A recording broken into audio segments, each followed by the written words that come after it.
It was a night like any other in Noir City. Neon lights reflecting in puddles of acid rain cast a haunting glow over the labyrinthian streets running between the hulking high-rises, monuments to the late-stage capitalist dystopia we call home. It's no place for the meek or naive. This town was built on the graves of broken spirits and shattered dreams. Around here, there's only two types of people: takers and losers. As for me, well, I sure as shucks ain't a loser. The name's Tective. Richard Tective. But my friends call me Dick. And my enemies? Actually, they also call me Dick. When I'm not monologuing, I'm usually at my main hustle, solving murders with the NCPD Homicide Division. Sure, might not be the most glorious profession, but it pays the bills and gives me an excuse to get out of bed every afternoon. In this job, you see a lot of things that can't be unseen. It's enough to numb your soul. You can close your eyes and try to forget what horrors mankind is capable of. Murder, arson, pyramid schemes. But the memories, they stay with you. No matter what you do, those moments stick to your brain like coffee stains and glitter. Seriously? Rain? Now? How am I supposed to be broody and introspective under these conditions? I guess this is what I get for recording this whole thing outdoors. Let's just power through, shall we? Now, where was I? Ah, yes. Coffee stains and glitter. All these years working the force in Noir City is enough to collect a lot of mind glitter. But no memory will ever be more unforgettable, more unforgiving, more glittery than the time I almost lost it all over a dame. A dame by the name of Dee Dee Dardar.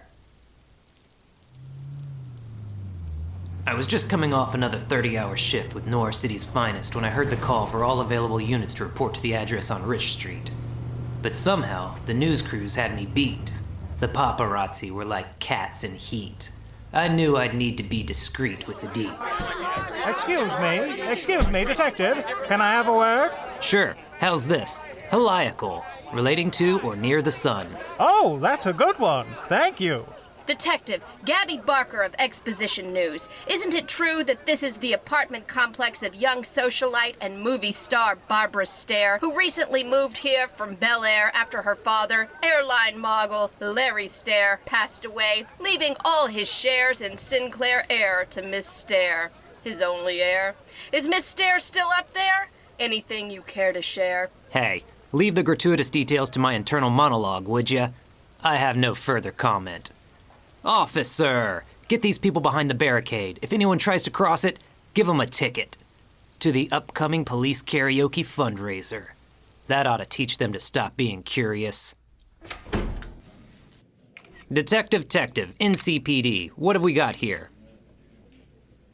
Hello? Oh, snap. Were you talking to me? Of course. Who else would I be talking to? Sorry, sir.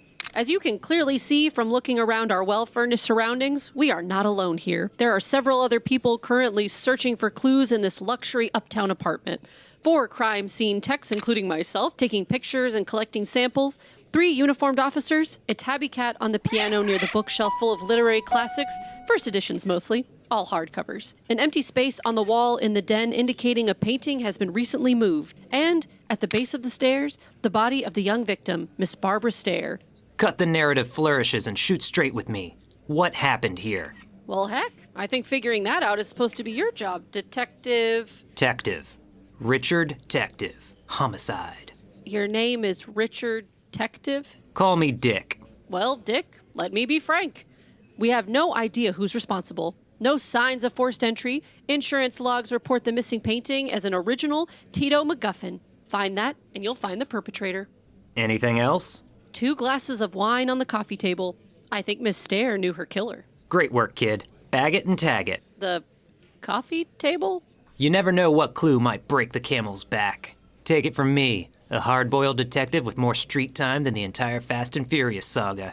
You need a keen eye and lots of patience to find the murderer. The secret of the staircase could be hidden in the most infinitesimal fiber of the most innocuous minutia. No article is too insipid or property too jejune to overpass. It may take days, eons, epochs, expanses. Oh, I found something tucked away inside this here thesaurus. What is it? It's a reference book that offers synonyms for dull words, but that's not important right now. I just found my first lead. Now, if you'll excuse me, I'm off to catch a murderer.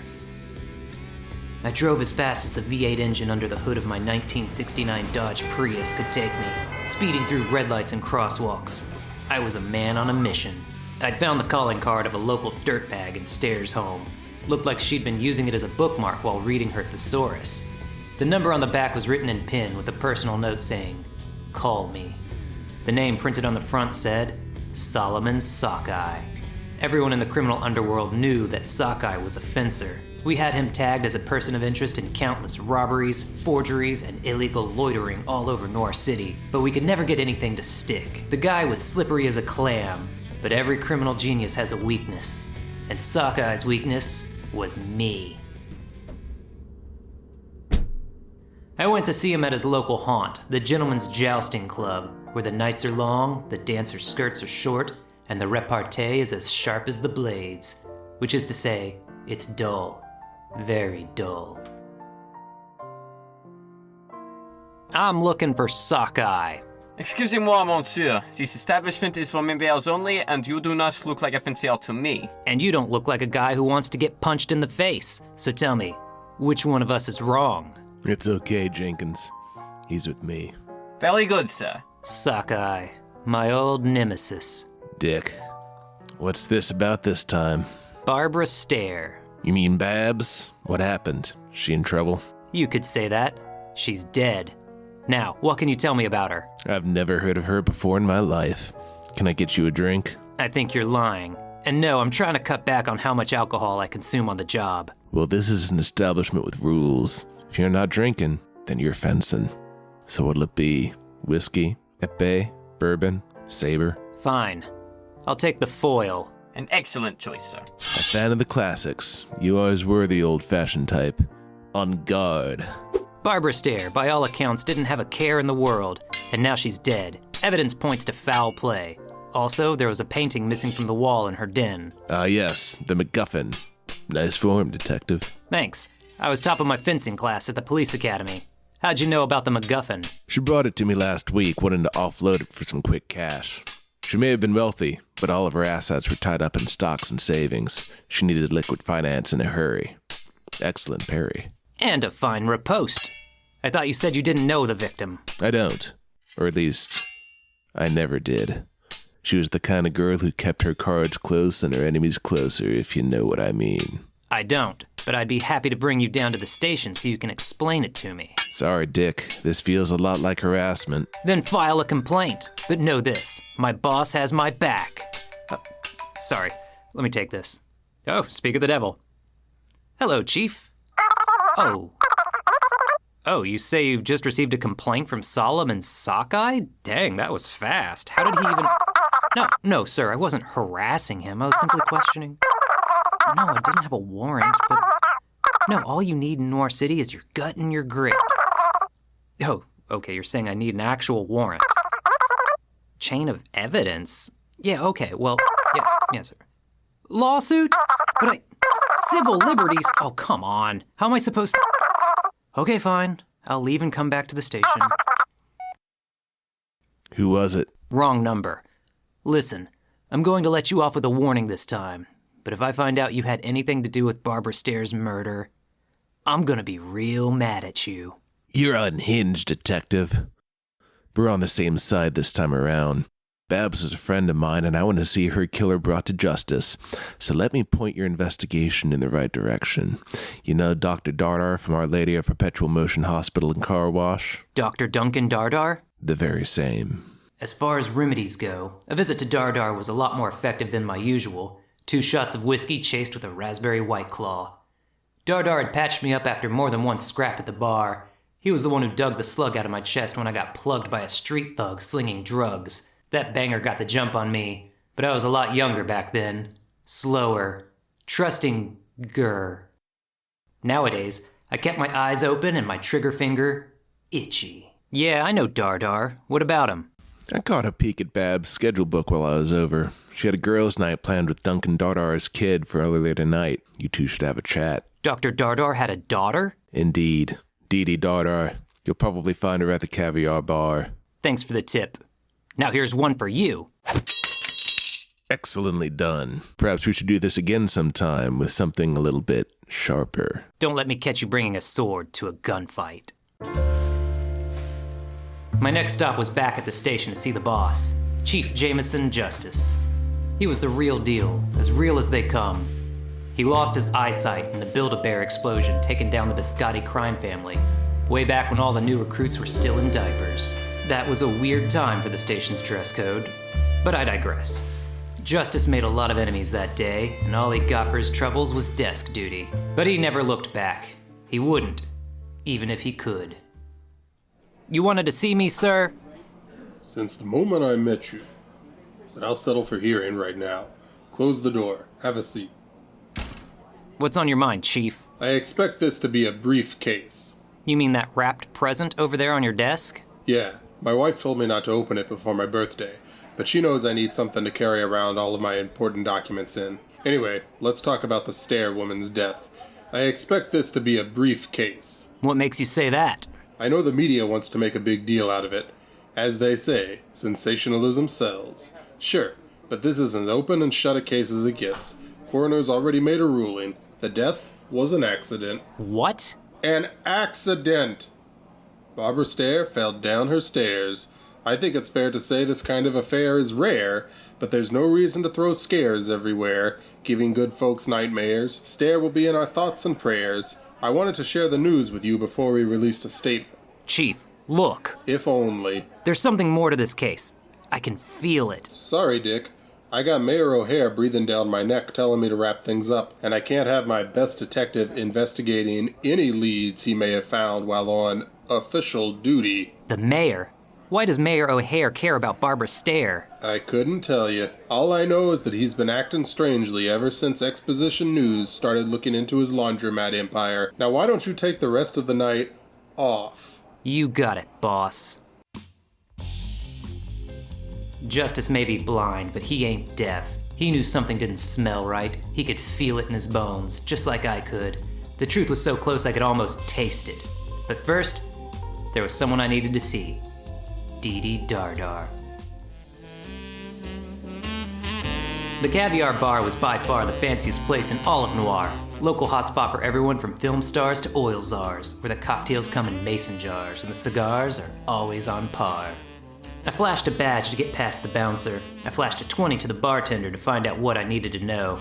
He hadn't seen Dee all night, but if I wanted to find her, I should check out her pad. She lived on Pie Avenue, somewhere between 3rd and 4th Street. Hers was the building with all the locks on the front door. If I wanted to get inside, I'd need more than a badge and cash. Fortunately, I know how to turn on the charm when I need to.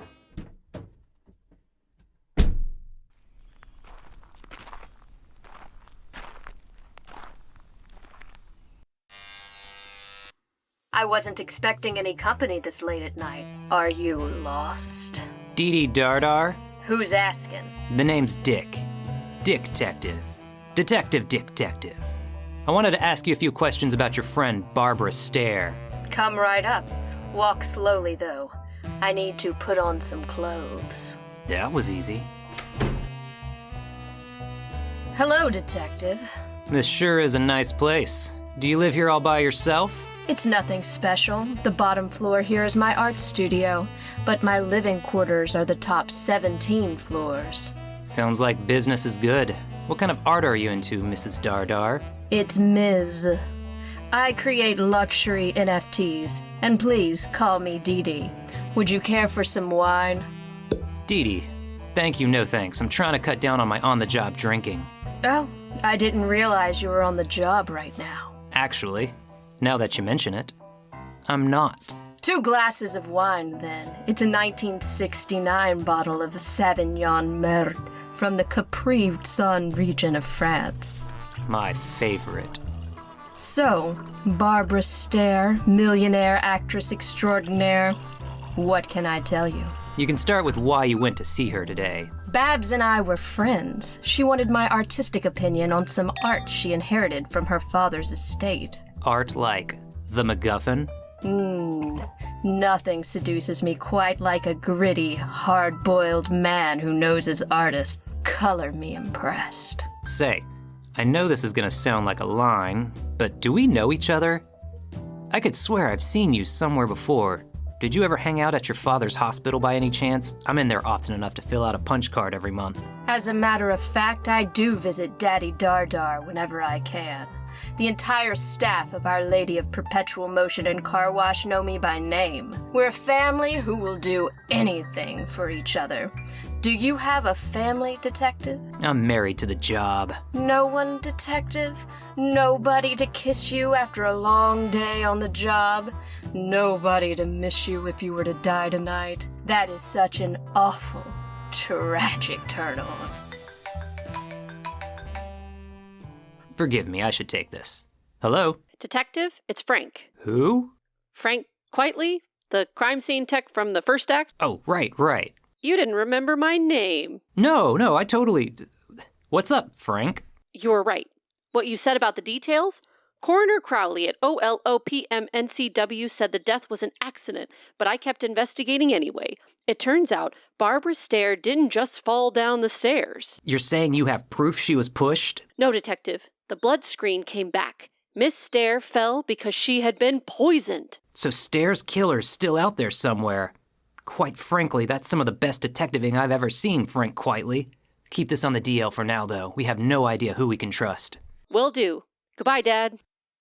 Oh, I'm not your dad. Oh, sorry. I've just... No, it's fine. You don't have to... I think it's just that I crave approval from strong male figures. Right. Got it. It's not that I have some kind of regressive hang-up over childhood traumas. No, it's cool. There's no need for an explanation. But maybe you and I can go fishing sometime? I'm hanging up now. Who was it? Telemarketer. Now, where were we? Oh, yes, Oh, this is strange. What was I saying? Sounded like someone from the crime lab. I think you said his name was Frank Quitely? Suddenly, the world started spinning. I'd always been considered an advanced drinker by common standards. Or an alcoholic, if you asked my doctor, ex-wife, pastor, friends, or family. But this wine was hitting me like a bucket of tequila at a quinceañera. And did I hear you tell him not to share this information with anyone else? Good. Shouldn't be too hard to snip off a couple of loose ends.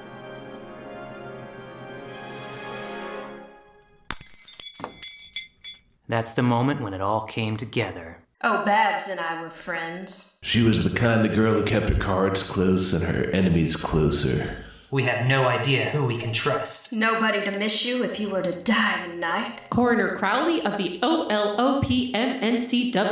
The entire staff of Our Lady of Perpetual Motion and Car Wash know me by name. 2 glasses of wine on the coffee table. Would you care for some wine?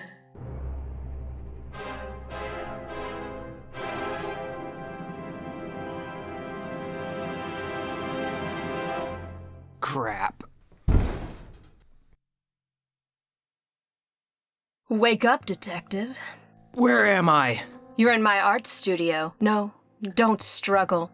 Those metal shackles around your wrists have you securely trapped, dangling a few inches off the ground. Wait a second. I remember that heavy-handed over-explaining. You're Gabby Barker of Exposition News. One of my many personas. Of course. It all makes sense now. You knew everything there was to know about Barbara Stair from your job as an investigative reporter. Stair had to fence one of her priceless works because she was paying you off after you blackmailed her. Let's just say I found some questionable holes in her alibi for her father's death that she would prefer not to be made public. But why kill her? Exposition News is running my expose on her tomorrow. Once exposed, she'd have no extra reason to extend our agreement. And as I'm sure you know, extortion is illegal. So you get the money, you're first on scene for the big scoop, and you've got a damning story ready to run right as the other networks release their puff pieces and memorials. It's devious. What can I say? I love being naughty. Of course, you've been doing this for a while, haven't you? Collecting dirt on the rich and dirty. You were the one investigating the mayor's laundering facility by the financial district, and you've been using that leverage to steer investigations away from you. Tell me, what's the blackmail you got on him? Oh, it's exactly what you'd expect. You don't mean... Yes, the mayor listens to Nickelback. My God. Well, this chat has been ever so lovely, but now it's your turn to tell secrets. Who else knows you're here? My boss, my informant, the fire marshal, Greg from accounting, Aunt Zelda and her 3 chihuahuas. Let's see, who else? The waiter from the diner down the street, the Pope. Just as I suspected. Nobody knows you're here but me and Frank, the soon-to-be deceased crime tech. And that's where you're wrong, honey. You see, I learned my lesson last time I got shot. Life is full of surprises. The best offense is a good defense, which is why I started carrying a life alert bracelet everywhere I go. If I have an unexpected fall, it sends a GPS alert to my emergency contact, who in this case is Louie the Loan Shark. And Louie would never let me die before I paid back that sketchy short-term loan at 500% compounding APR. Sorry, Toots. You're busted. Louie, you made it! And I see you brought your entire crew and a bunch of guns. Wonderful. Well played, Detective. It looks like I'll be going away for a while. Will you visit me? Sorry, babe. You may be as beautiful as you are gorgeous, but you're bad news. I'm not bad.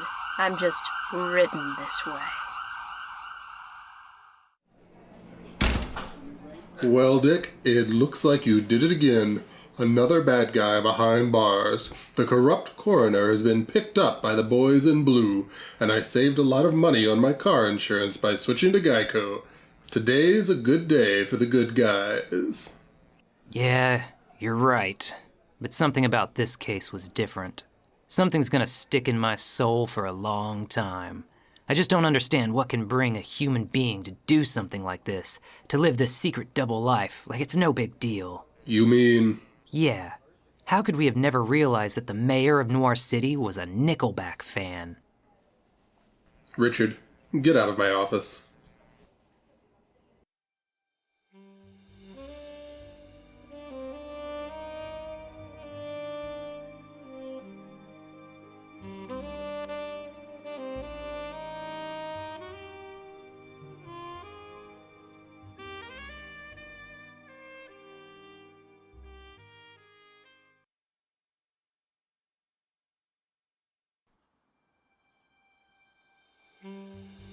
You know what they call a group of crows?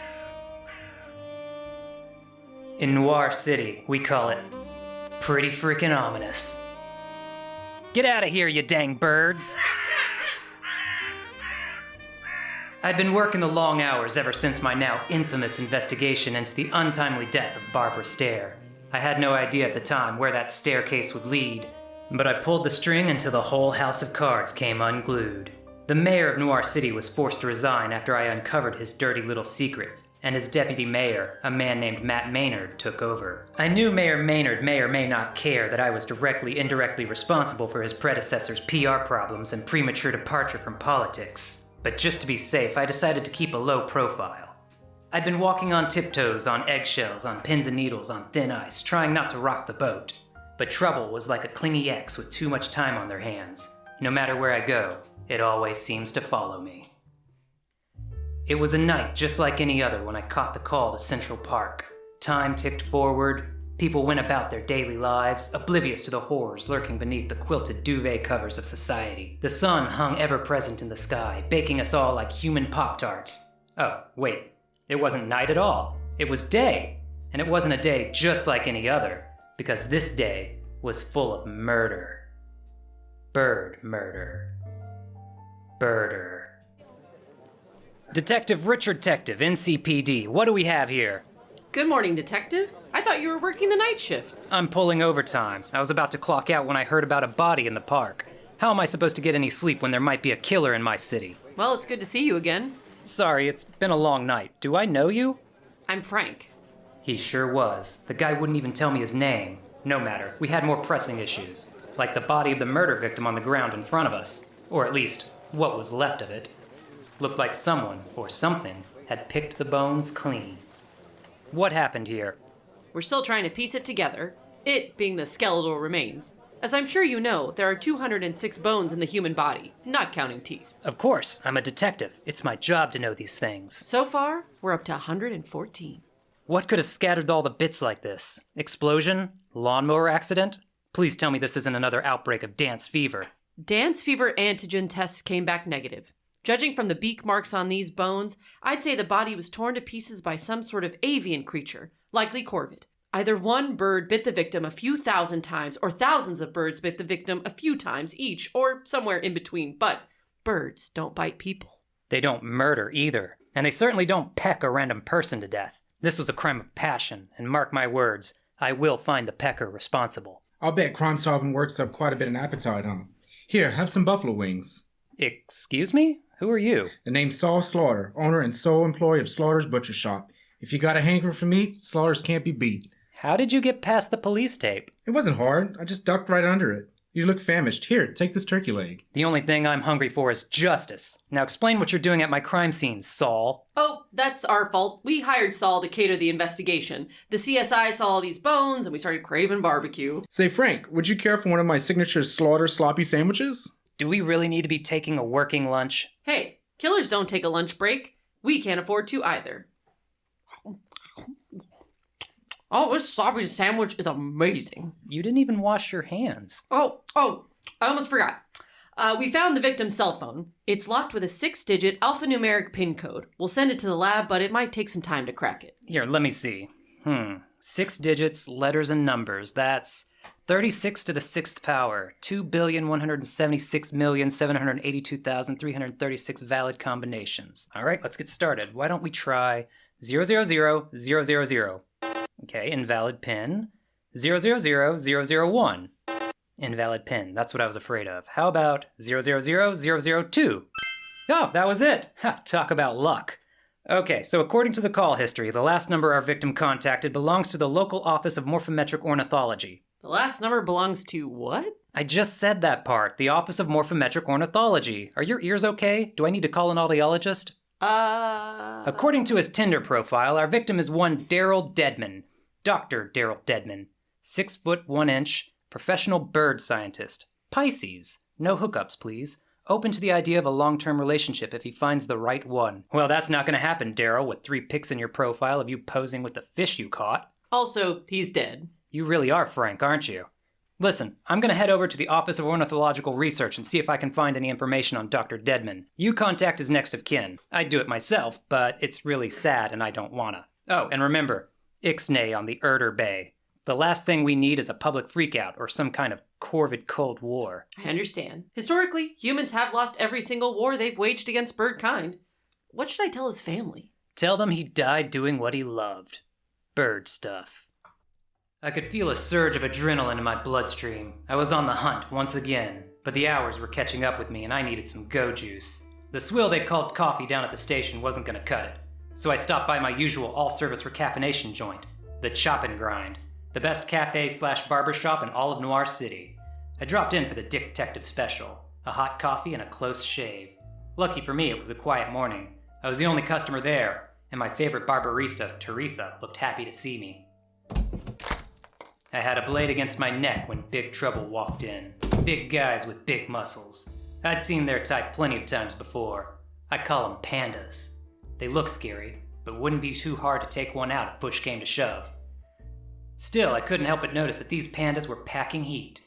They may have been smiling, but the guns on their hips were telling anybody who'd listen that they meant business. And like Shakira used to say, the hips don't lie. You boys here for a cut or a cup? Either way, you'll need to get in line. When the boss walked in, the 2 goons parted like it was 1999. I'm afraid we're not here for the patronage, Miss Detective. We're here for you. Teresa, would you be so kind as to give me a moment alone with these guests? Nope, don't say anything. If you do, we'll have to hire a whole nother voice actor. Why don't you go pick out a bottle of good vintage coffee from down in the coffee cellar? Thanks a million. I didn't wake up yesterday looking for trouble. but whenever Trouble sends me an invite, I always RSVP. +1, say hello to my little friend. I call him Gunther. Your reputation precedes you, Detective. Put your weapon away, or the sniper I have stationed on the roof of the building across the street might start to get nervous.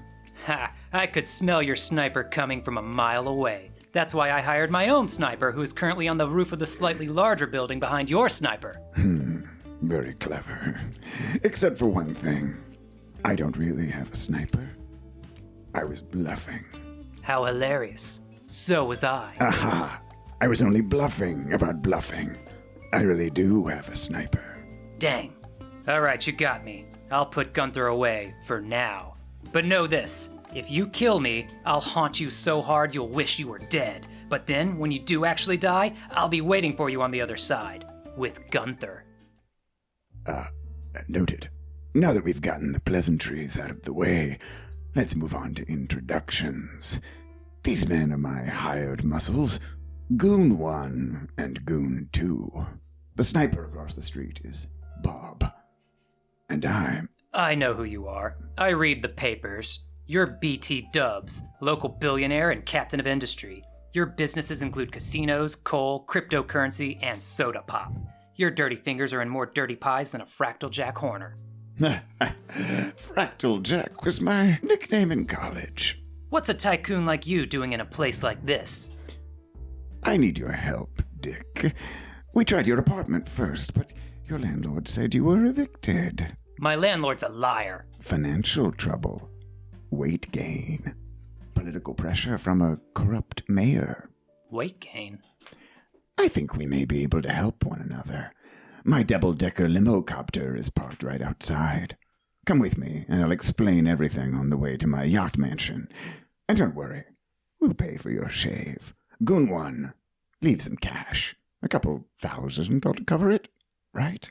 Yeah, that'll probably suffice. But I'm still covered in shaving cream. Don't worry, there's a shower in the limo-copter. As much as I hated to admit it, BT was right about one thing. When it came to housing, I was in one dilly of a pickle. I'm not one to feel sorry for myself, but when you lose your home because the new mayor offers your landlord triple the rent for your apartment so he can use it for campaign sign storage, it's kinda hard not to take that personally. But what BT couldn't see was that to me, being down and out was my bread and butter. I didn't need his help. I'm like a cat. I always land on my feet, and I rarely trust people. Still, my mother always taught me to never turn down a free shower. I want to offer you a job, Miss Detective. It's about my son, Paul, who so tragically passed away a couple of weeks ago. Sorry for your loss. Could you pass me the soap? Here you go. In exchange for your help, I might be able to make your Mayor Maynard mess be no more. I have a lot of pull in this town. I read the rags. I know what happened to your son. But Paul's death wasn't a murder. He died of natural causes. Crushed under a piano on a cruise ship in the Bermuda Triangle. Everybody knows these things happen. Shampoo? Right above you. It's not his death I want you to investigate. Someone stole his corpse. Dug it up the day after his funeral. I want you to find out who did this. I've already looked into the matter, and I've learned that someone had been stealing bodies from the graveyard for some time now, but nobody can identify the culprit. They say the man wears a suit of armor, and he only ever appears after dark. The locals are calling him the Night Knight. I'm sorry, BT, but I'm on a case right now, and as we all know, police are only allowed to follow one case at a time. I can't be looking around the crypt for your cryptic cryptid and do my day job. Hand me that rubber ducky. Here you are. I understand your hesitance to take on such a job all by yourself, which is why I've hired another private investigator to lighten the burden. Say hello to your partner. Hello, Detective. What? Dee Dee Dardar? I thought you were behind bars. No, I'm not Dee Dee. I'm her sister, Cece Skarsgård. Dr. Dardar had another identical daughter? Indeed. I'll leave the two of you alone in this shower to get more acquainted. Excuse me, Cece. My eyes are up here. Sorry, I couldn't stop staring at your half-shaven face. Did you mean for it to look that way? Got interrupted by your boss mid-shave. Hand me a towel, would ya? I wouldn't want to make Mr. Skarsgård jealous. Oh, he won't be. Mr. Skarsgård was murdered by an unknown assailant while I was away at the annual alibi convention. I have gas and hotel receipts to prove it. Here's your towel. Thanks. So sorry for your loss. I don't know what I'm going to do. With my husband gone, I'm all alone in this world with nothing but my generous insurance payout to keep me warm. It's too bad there isn't a big, strong, half-shaven man out there to come and sweep me off my feet and take me away from this dreadfully boring life of hunting down grave robbers for billionaires. I'm sure you'll find love, Cece. There's someone out there for everyone. Oh, really? Is there someone out there for you? Cut the cutesy act, Cupcake. If we're gonna work together, we need to ignore this obvious animalistic attraction between us. Oh, good. You've decided to work with us. Such great news. I'm sorry to cut our encounter short, but it would appear our limo copter is being attacked. Attacked? By whom? Not whom, but what. A giant flock of crows is trying to run us off the sky. You mean we're under attack by a swarm of crows? Yes, a regular consortium of crows. Well, then where did this herd of crows come from? All I know is that the bouquet of crows is trying to kill us all. Here, take these parachutes. I'll have Goon 2 man the eastern turrets. That ought to distract this parliament of crows while you sneak out the escape hatch. Oh, but I wanted to see the yacht mansion. We're right above the Office of Morphometric Ornithology. Now go, before our listeners have time to overthink this incredibly convoluted scenario. Got it. I'll catch you later.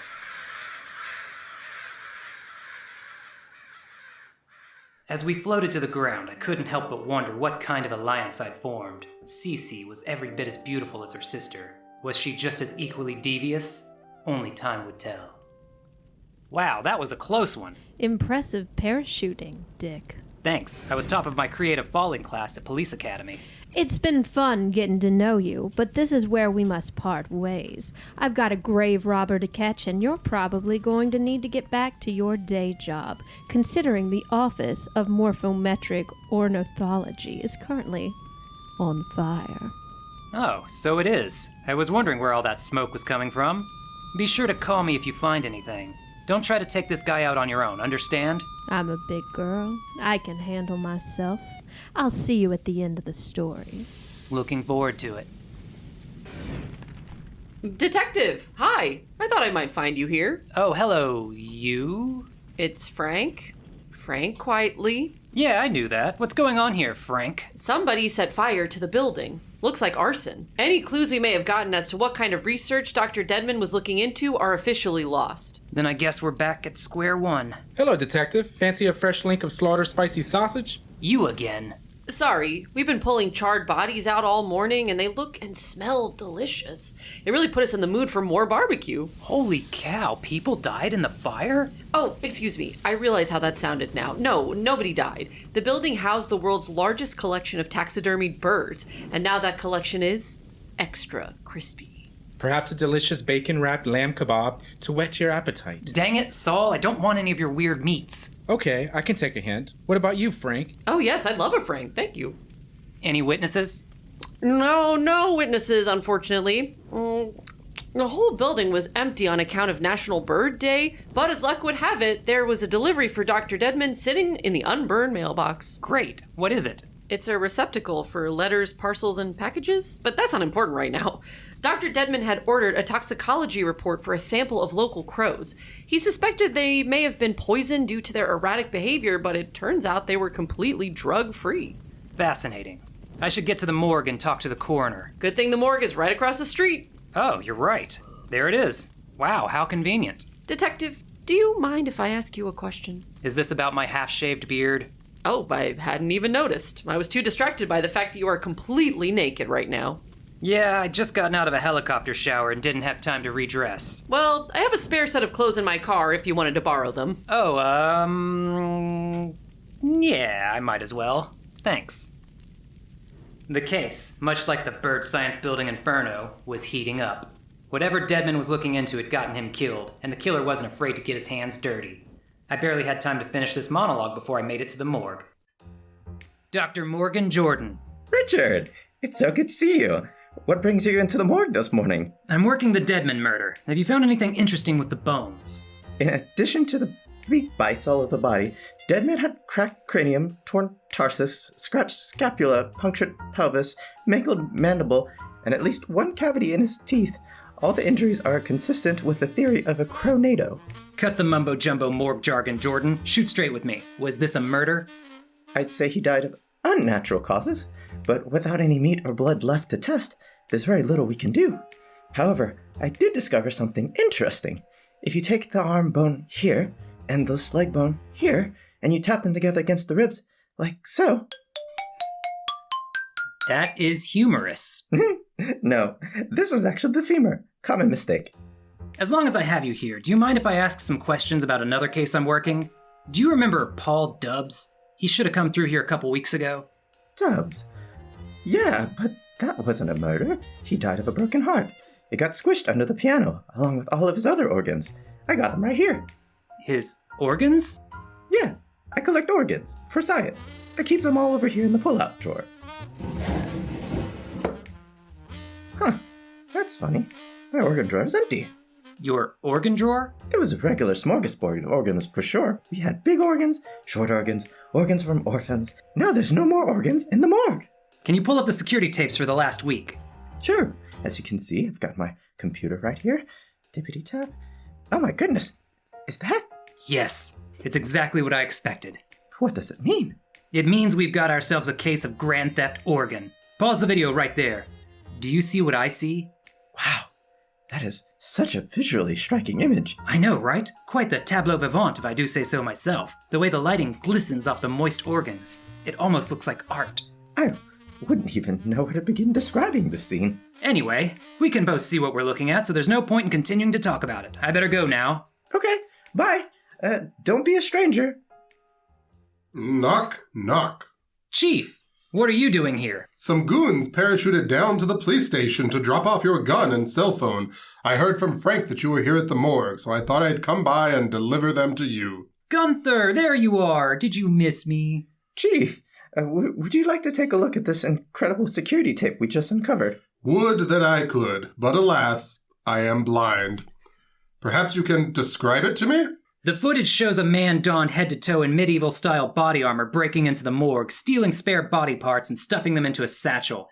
If you look closely, you'll see a rhombicube octahedron sticker on the shoulder of the suit of armor. I know what that is. Of course you do. Everyone knows what a rhombicube octahedron is. That's quite fascinating, but if it doesn't have anything to do with the Crow case, you should forget about it. The mayor's been breathing down my neck all morning. He wants to run his re-election campaign on a promise of no more skeletons, and this dead man death has thrown a wrench into those plans. He insists we get this murder solved yesterday. But we just found the body today, and last time I checked, traveling to the past is illegal. I'm telling you this for your own good. Focus on the murder. Kick the body thief over to MMU. You mean the Morbid Misdemeanors Unit? But Chief, that department is a total joke. They haven't solved a case since the Christmas Krampus caper of '69, and that was only because the elves narked. It's funny you should bring that up. You see, Gunther wasn't the only reason I came down here. I also wanted to give you a warning, face to face, man to man. I met with Matt at the mayor's manor on Mansion Row. Mayor Maynard asked me to move you off murders and make you manager of morbid misdemeanors. But I can't work MMU. That's a huge demotion. And those guys down there are so weird. Maynard's just trying to get back at me for getting his friend fired. I told him I needed you to stay in homicide, but he was insistent. We reached a compromise. If you can crack the Killer Crow case, he'll concede this quest to crush your career. No pressure, though. Wait a second. If you're blind, how did you get all the way here from the police station? Surely you don't drive. Of course not. I rode my bike. And don't call me Shirley. But I'd love to stay and chat, but I've got a murder to solve. I hit the bricks to see if any of the regular suspects knew anything about Dr. Deadman's untimely demise. My criminal informants were always good for telling me what the word was on the street, and it turned out, bird was the word. But Morgan Jordan's organ drawer wasn't the only thing coming up empty. Nobody knew who was responsible for the sudden spike in crow crime. I was at a dead end when I got a nudge in an unexpected direction. This is Richard Detective. Detective Richard Detective. Hello, Dick. Cece, to what do I owe the pleasure? I've found a lead in the dubbed case. The rhombocuboxdahedron is the logo of a band called Thelonious Funk, who made their debut performance last week at the Act Break Bar. Someone stole the band's air guitar and they haven't been able to play ever since, which means whoever got that sticker on the Knight's armor was there the night the band played. How did you know about the rhombocuboxdahedron? I have my ways. I also have friends at the Act Break Bar. Tell the bartender that Cece sent ya. I'd go there myself, but I'm currently trapped inside a werewolf den. Don't ask. It's a long story. Thanks for the tip, and good luck with the werewolves.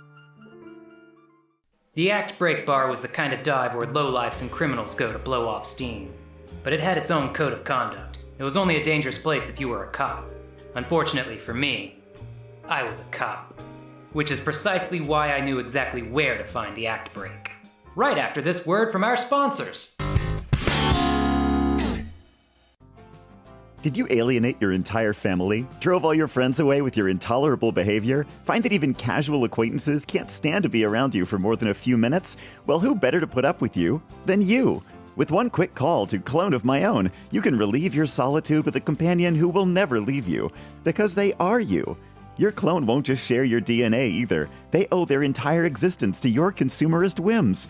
After being locked in the basement all day, they'll be thrilled to hear you come home. Money doesn't buy that kind of gratitude, except here at Clone of My Own. And don't worry, if you start to find yourself as tedious as everyone else does, you can purchase our Quiet Clone Ball Gag and keep your clone around for tedious household chores. So remember, with a clone of your own, you'll never be alone. With a clone or two of your own, or three, you'll never be alone.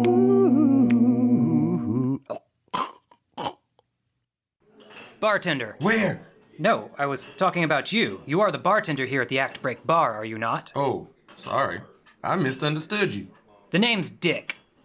Hi, Dick. I'm Bart.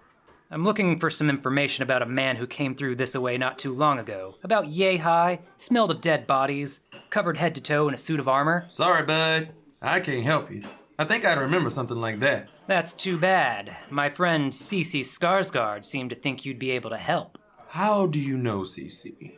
I have some history with her sister. I guess you could say I have sistery. Cece Skarsgård has a sister? Indeed, Dee Dee Dardar. Listen, I'd love to help, but I'm on the clock. So if you want to talk, you'll need to order something. You know how to make a Bloody Mary Poppins? Vodka, tomato juice, and bubblegum Pedialyte. That's the ticket. Give me one and make it extra bloody. Here you go. Thanks. Now about this night. I told you already.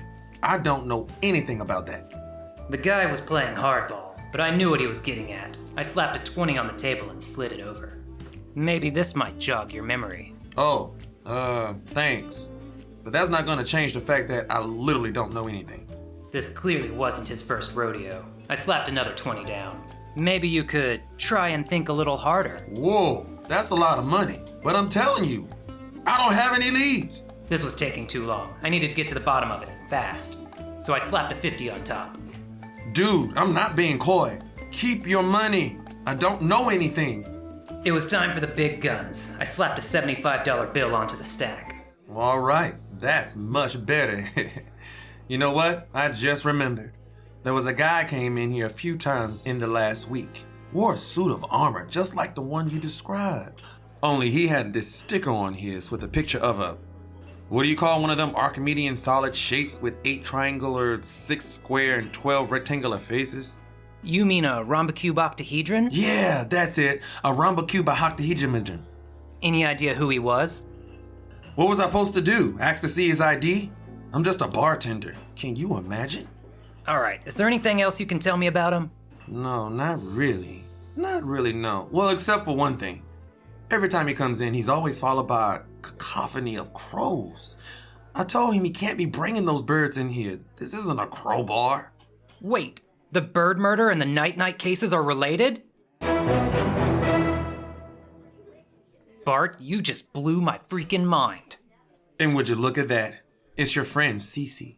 Hello, Bart. I'll have the usual. Sorry, Miss Skarsgård. We're all out of sparkling Skittle water. Aw, well, in that case, do you know how to make a green goblin? Mountain Dew, sake, and lime. That's the stuff.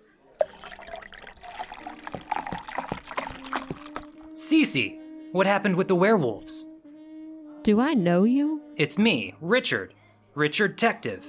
Detective Richard Tective. Oh, you're the man who arrested my sister. Of all the bars on all the streets of Noir City, what brings you here, Gumshoe? You did. Don't you remember? We're working the grave robber case together for BT Dubs. Oh, I see what's happened. What a hilarious misunderstanding. You must forgive me. I believe you've been deceived, Detective. The woman you've been communicating with was, in fact, my identical twin sister, Dee Dee. She likes to pretend to be me sometimes, just to mess with people. Are you saying Dee Dee Dardar escaped? Escaped? Heavens, no. She was released over a lack of evidence when the arresting officer forgot to show up to testify. Oh, beans. If you're looking for a grave robber, I think I might be able to help. Do you know a man named Solomon Sockeye?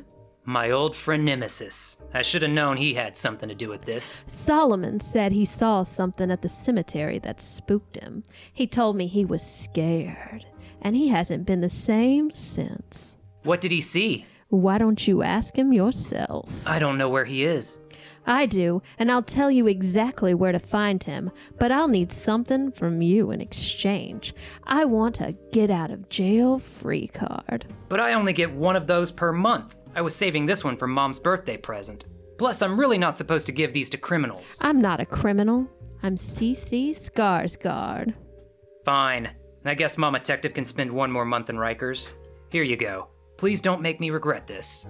Lovely. You'll see Solomon at St. Simon's Saloon on South 2nd Street.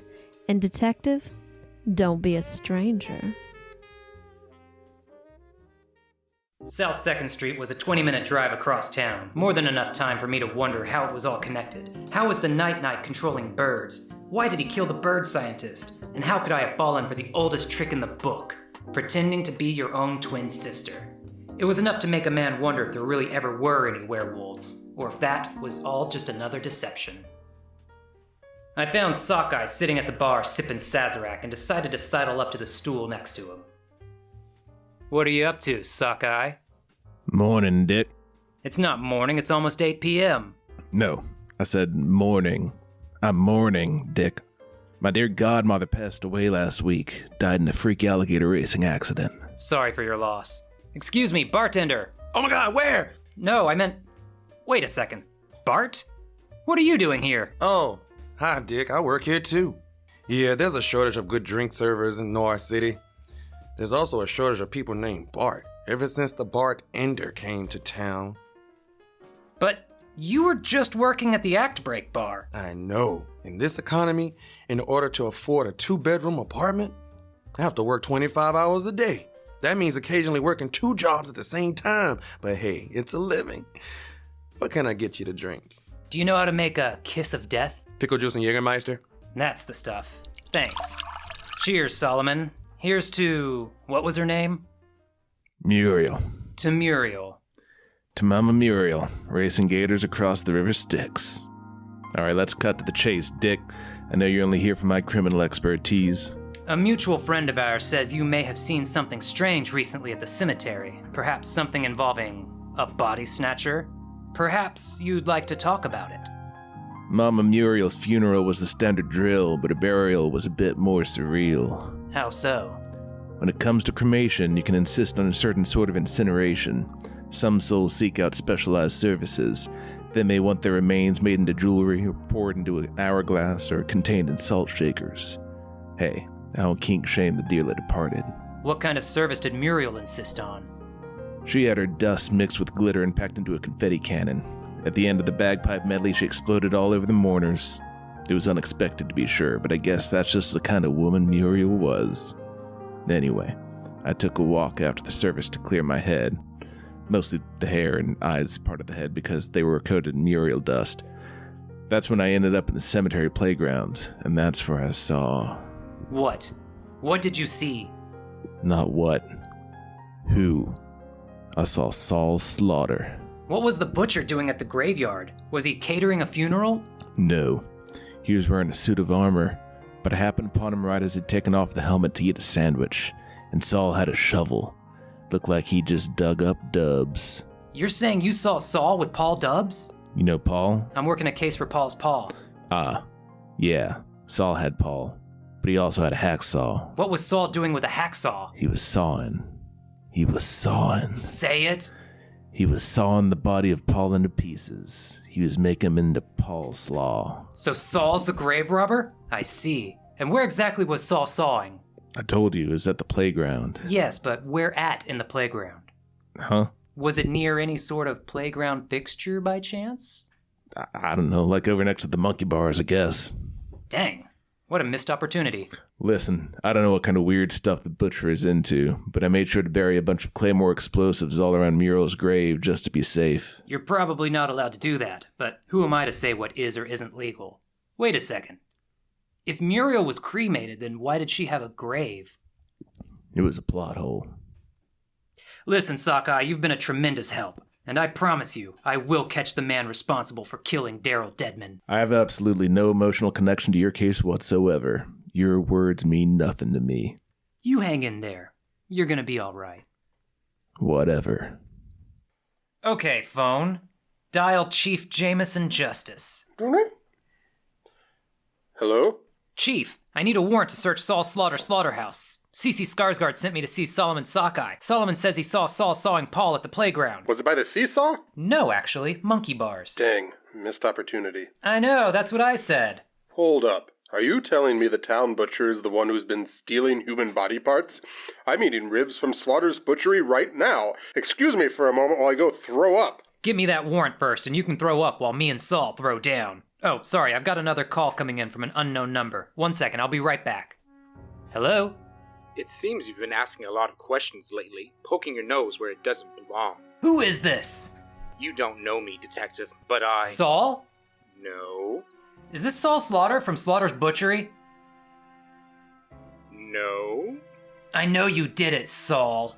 Fine, you got me, but I got leverage. Say hello to your little friend, Detective. Dick, he caught me. He's holding me hostage at the park where they found Deadman's body. And this is... who, which sister am I talking to? It's me!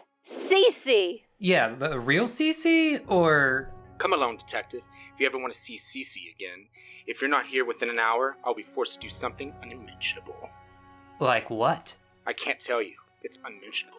Well, then don't mention it. Try singing it. I'm going to kill her. You can't kill her, she'll die! Like the tip of my knife, it's exactly the point. You're a madman! Also, you hang up first. I have someone on the other line and I don't know how to switch it without dropping the call.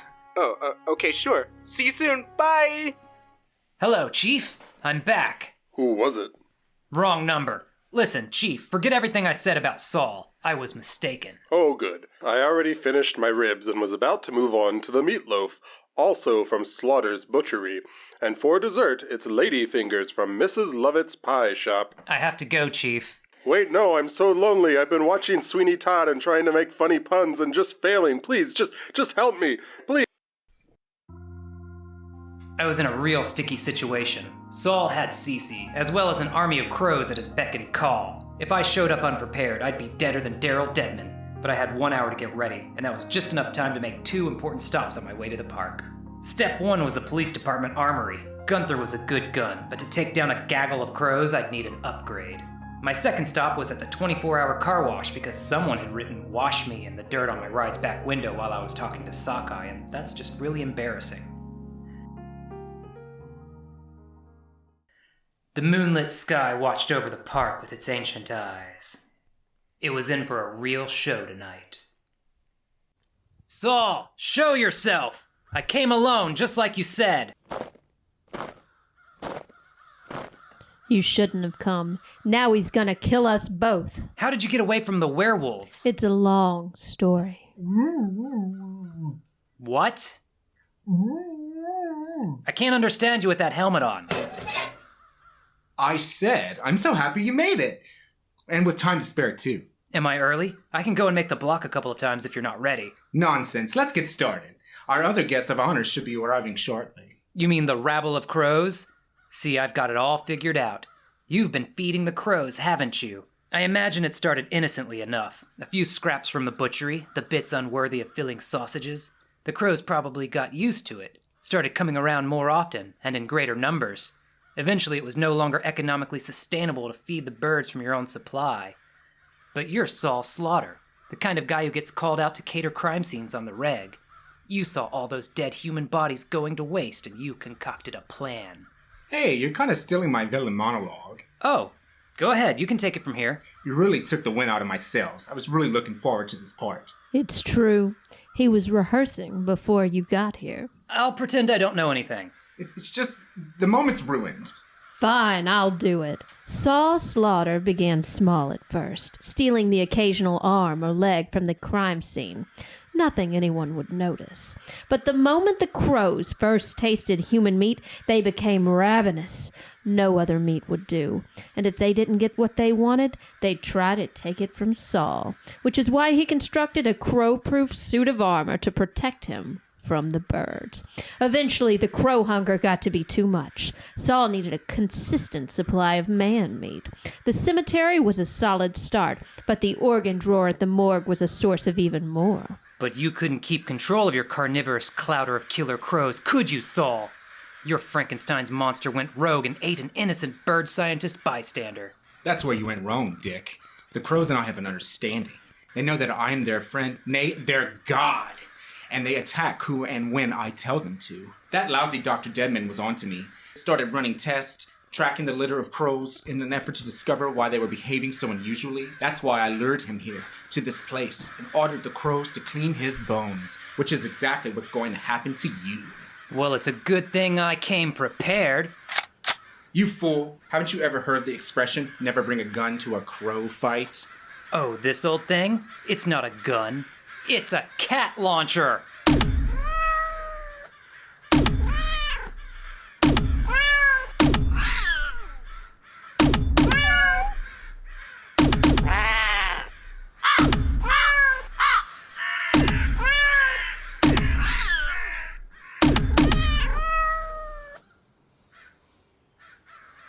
Is that it? Looks like your gun is out of ammo. No, just got a cat jam. Hang on, let me smack the cat cartridge back into place.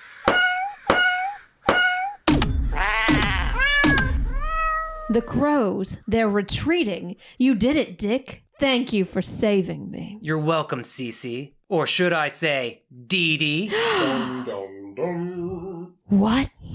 I ran into your sister Cece at the St. Simon Saloon. She told me everything. Oh, I see what must have happened. That wasn't my sister Cece. It wasn't? No, that was my sister Dee Dee.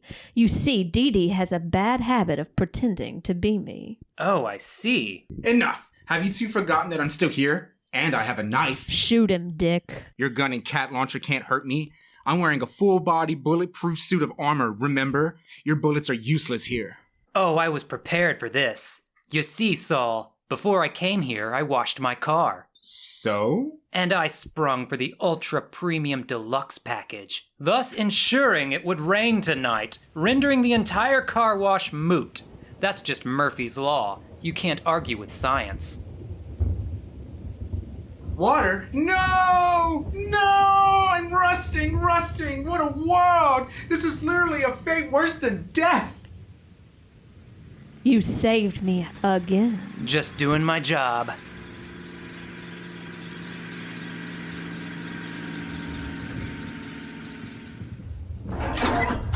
We'll take it from here. Goons, take the night-night and put him on the limo-copter. He'll make an excellent addition to my statue room.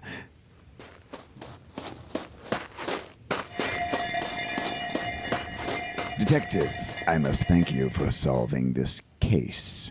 Don't forget our deal, Dubs. Don't worry. Mayor Maynard will no longer be a problem. Oh, good. Because he's dead. Wait, what? I told you, I have a lot of pull in this town. You murdered Mayor Maynard? No, Detective, I didn't do it. Dee Dada did.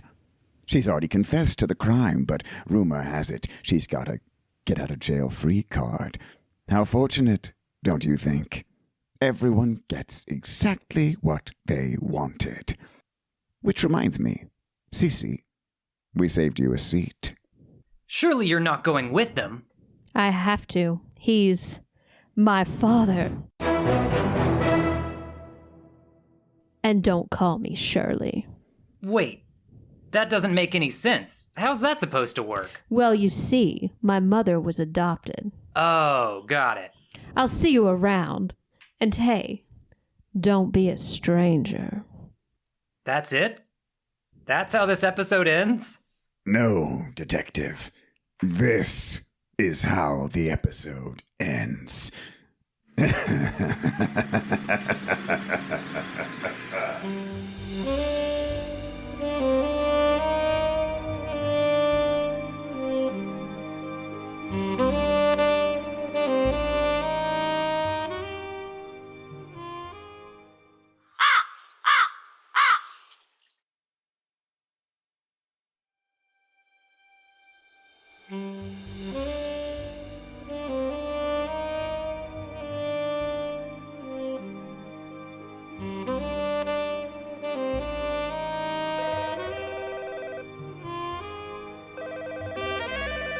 The frost on my window was bright red when the phone rang.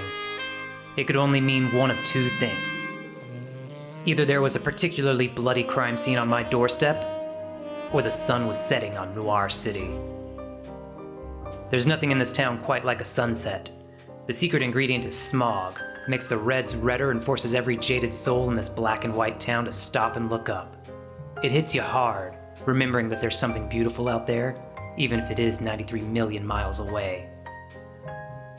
But let's face it, this is Noir City, so the crime scene on my doorstep was the likelier option.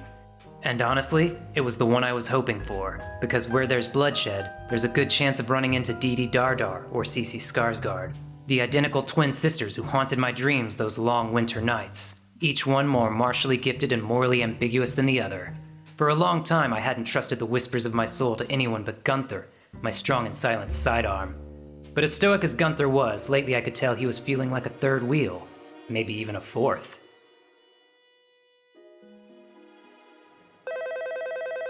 Anyway, by the time I thought all of that, the phone had rung 17 times. 17, the magic number. Richard, Texas. Sorry, who's this? Kiki. Kiki Tartar. Who? Kiki Tartar. Could you spell that for me? I'm filling in some paperwork. Please, it's my mother. You've got to help her. She... Hello?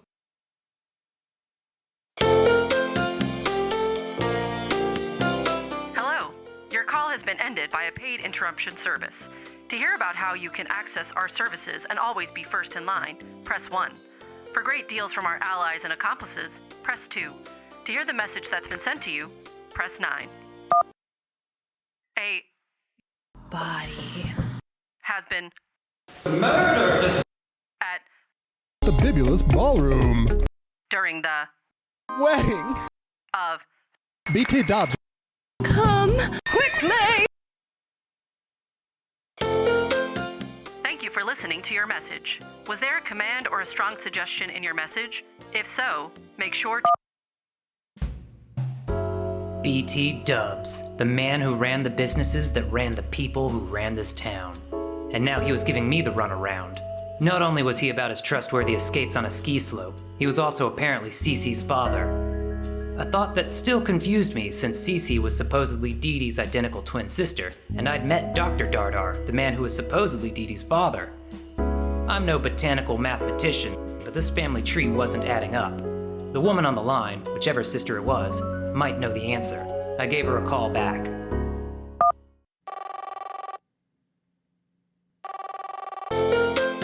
Hello. Your call has been prevented by a paid interruption service. If you listen closely to the message left for you, you'll sense a polite request. In order to foster connections and build community, we are preventing you from making further calls until this request is completed. If you'd like to hear your message again, please... Well, buns. It looked like I had no choice. I left Gunther at home. Dubs ran some tight security, and anyway, Gunther doesn't do weddings. I went out in the street where the sun had finished setting, and I walked uphill against the wind.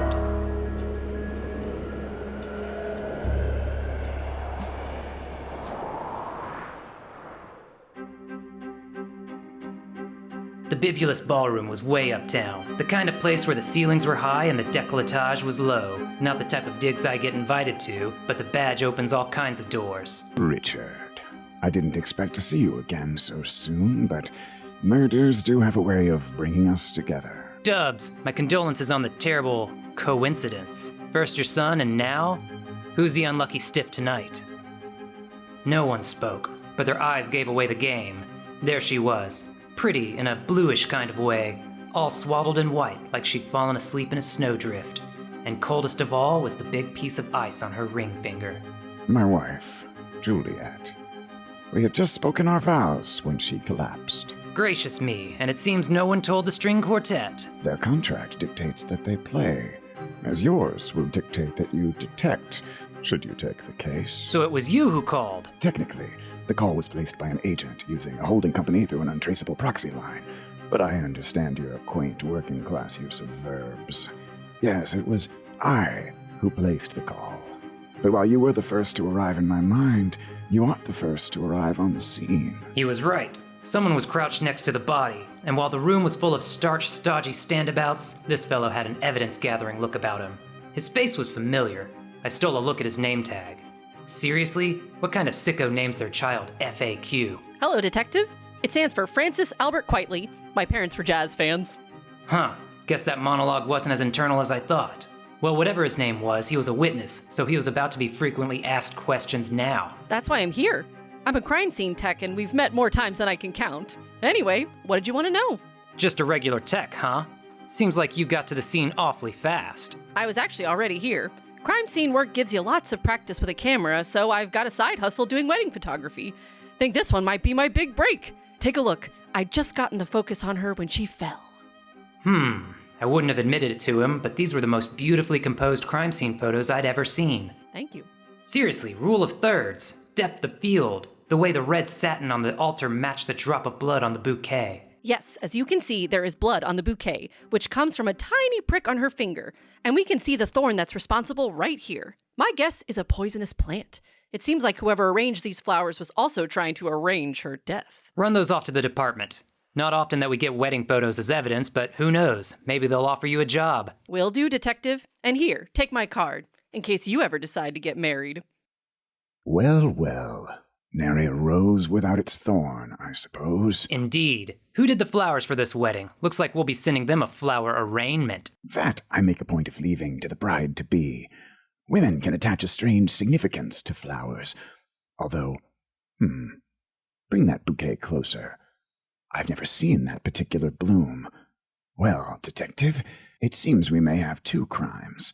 I suspect Noir City may have laws against murder, but I know for a fact that importing poisonous plants is a serious offense. And rumor has it that the new mayor is on a particular crusade against poachers. So Dubs knew poisonous plants. Weird. But no surprise that he had the mayor's agenda on the tip of his tongue. Everyone knew Dubs was the local kingmaker. Au contraire, Dick. I am a mere mayor-maker. And after the murder of our wayward Mayor Maynard, what could I do for my city but endorse a replacement? Alas, if the new one dies in the next few days, he'll have to be replaced by some other, more electoral means. I have a honeymoon to attend. You're still going on your honeymoon? Of course. Honeymoons are about relishing the sweetness of life, and what makes life sweeter than knowing you nearly lost it? Times like this call for a return to the simple pleasures. So I'm making a restorative visit to one of my properties, some large island right between the Pacific and the Atlantic. I forget the name. Wait, before you go, did your wife have any enemies? My dear Juliet, she was loved by everyone in the world. I, on the other hand, am deeply leveraged in enemies. And when we spoke our vows, what was mine became hers. Anything we could learn from your past wives? Past wives are something I've never believed in. Don't play cute, Dubs. I've met your daughters, and I'll just say they both make a lot more sense if their mother went through an assassination attempt or two. Ah, so you've taken an interest in Dee and or Cece. Did they give you the line about being identical twins? What else could they be? But you were asking about their mothers. This may not be easy for you to understand, Dick. I suspect you and I look for different qualities in an ex-wife. You do have an ex-wife, don't you? He wasn't wrong. I had more exes than a tic-tac-toe tournament, but I wasn't going to give him the pleasure of saying so. Yes, I thought so. Tell me, when your past marriages fell apart, did you swear to yourself that you'd learned your lesson and you'd find a different sort of woman next time? That's what most men do. But I have learned, through experience and introspection, that the qualities I seek in a companion are simple and unchanging, and they appear in the brief springtime of a woman's life. And when I see those traits, I marry them. If the results are more or less the same each time, well, the same could be said of eating. I don't understand. I was making a comparison between marriage and the digestive... I understood that, but I asked you whether your wives had faced danger, and you told me about how you picked them. Yes, you pried, Dick. I can see that your interest in my family isn't strictly professional, and you might persist in asking questions that aren't your concern. So it's important that you know how things began and how they ended. It may help you take the stories you'll hear with a grain of salt. And now I'm afraid we're out of time. The chauffeur of my limo-copter does like to keep a tight timetable.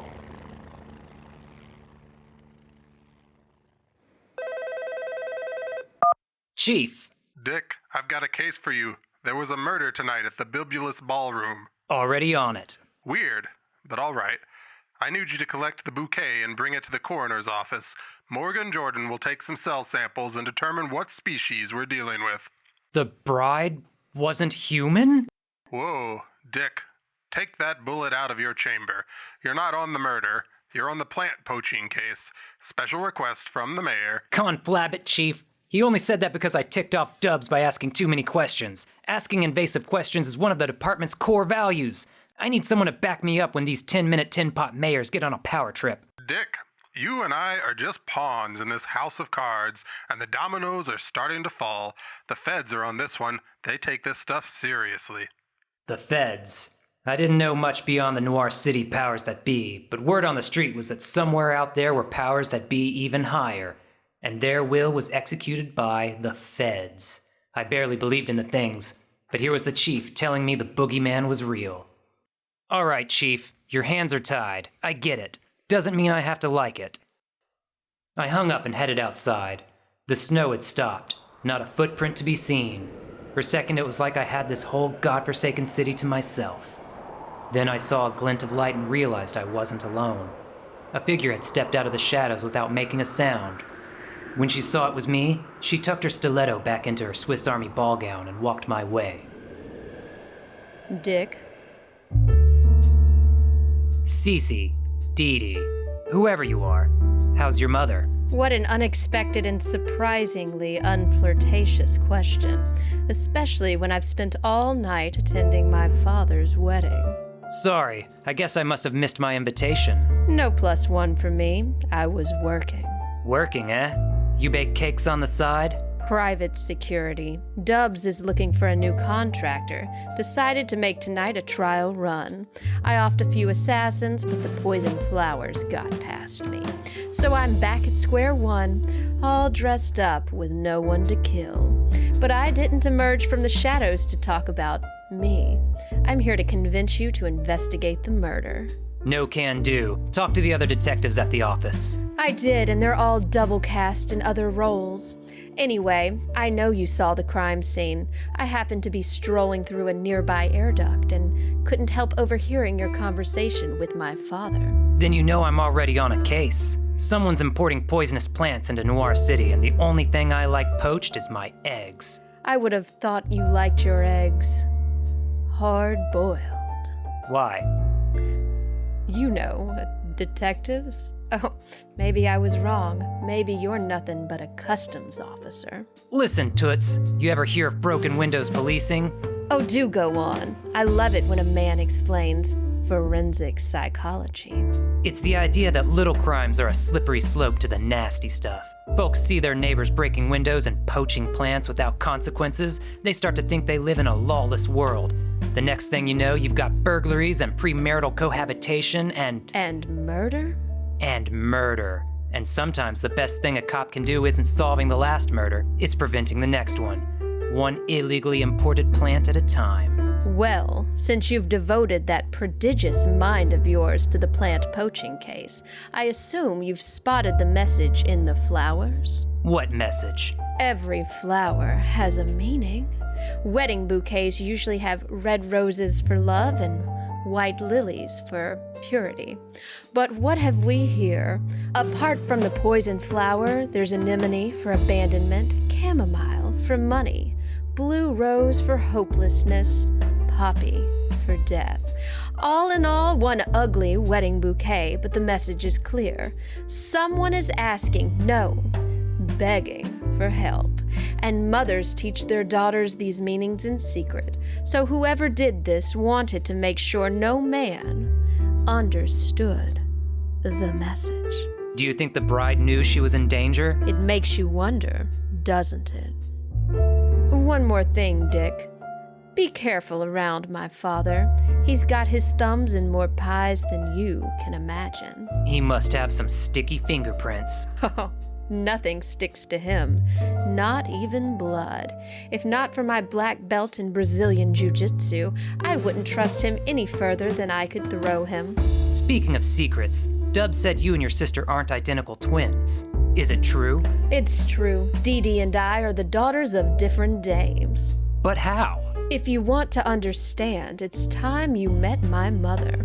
You're looking for a cute little house at 101 Peril Parkway in Pilfering Pines. Pilfering Pines? That's in the suburbs. Mother wanted to get out of this town to someplace quiet and green. When they met, Dubs happened to be breaking ground on just such a place. The name was a little joke. Make it sound dangerous, so anyone who wasn't in the know would stay away. He and Mother used to laugh about it. I'll think about it, but for now I'm on the clock. I'm sure. And it's ticking. And then she was gone, leaving me alone with my itching brain.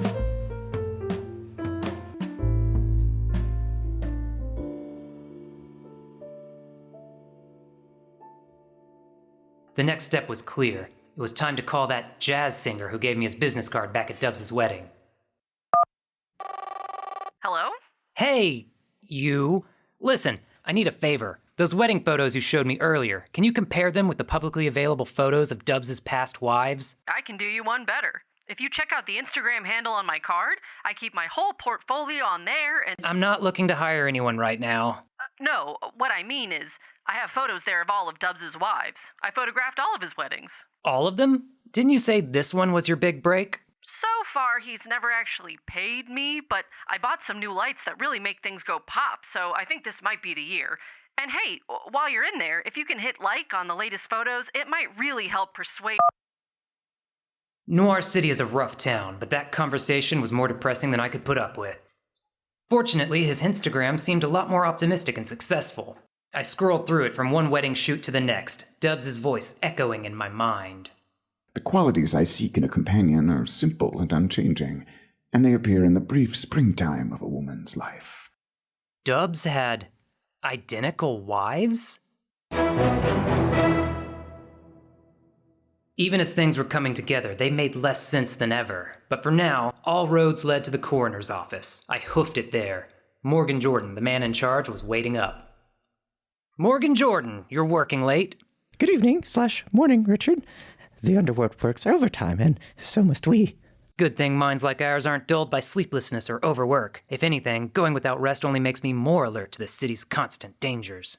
I myself suffer a bit of short-term memory loss, but I'm proud to say my scalpel hand is actually steadiest on no sleep and 4 pots of coffee.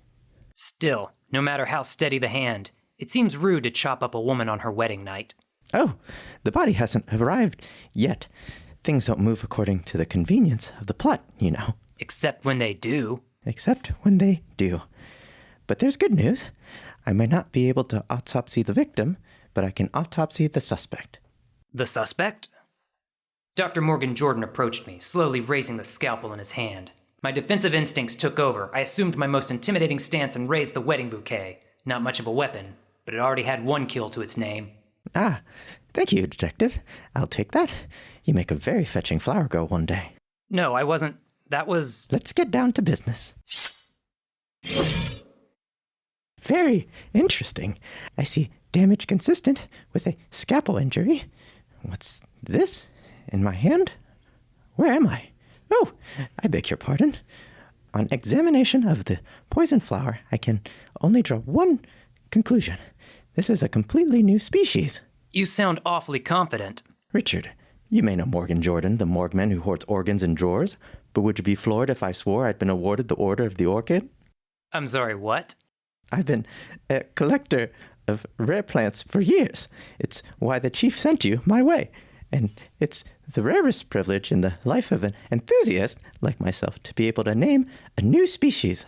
I hereby name it Exhorto Morgan Jordan. Can we just call it wedding weed and be done with it?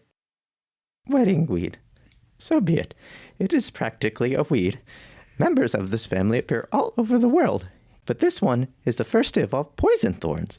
It may have sprung forth anywhere, but the species most like it is native to Antarctica. Things grow in Antarctica? Oh, just northern Antarctica, of course. But if you want to know where this came from, it's where I would focus my studies. Meanwhile, I'll analyze the poison. Maybe it will need naming. Dick, I regret giving you my personal number. Listen, Chief, about the poaching case. The trail is cold. Really cold. But I've got a tip about the murder. I'm going out to the suburbs. Dick, it's one thing for you to go rogue and pursue a case on your own. That I expect. But now you're talking about leaving Noir City? We've got no jurisdiction in the suburbs. Your badge might as well be a seatbelt for all the good it'll do you. And there are things out there. The feds, Border Patrol, Supreme Courts. Things that don't bear mentioning. You're signing yourself up for a complicated world. I understand. This is off the clock and off the record. If I get in trouble, I won't expect backup.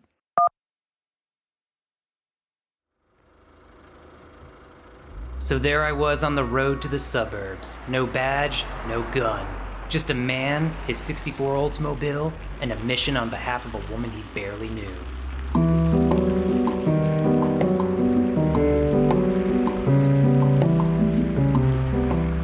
As I weaved my way toward 101 Peril Parkway, I couldn't help imagining Cece as a kid, growing up in some subdivision where they have Easter egg hunts every day of the year. And then I came to the address. Something was wrong. It looked like I'd never left Noir City. At 101 Peril Parkway stood a rickety tenement building, like a skull with missing teeth.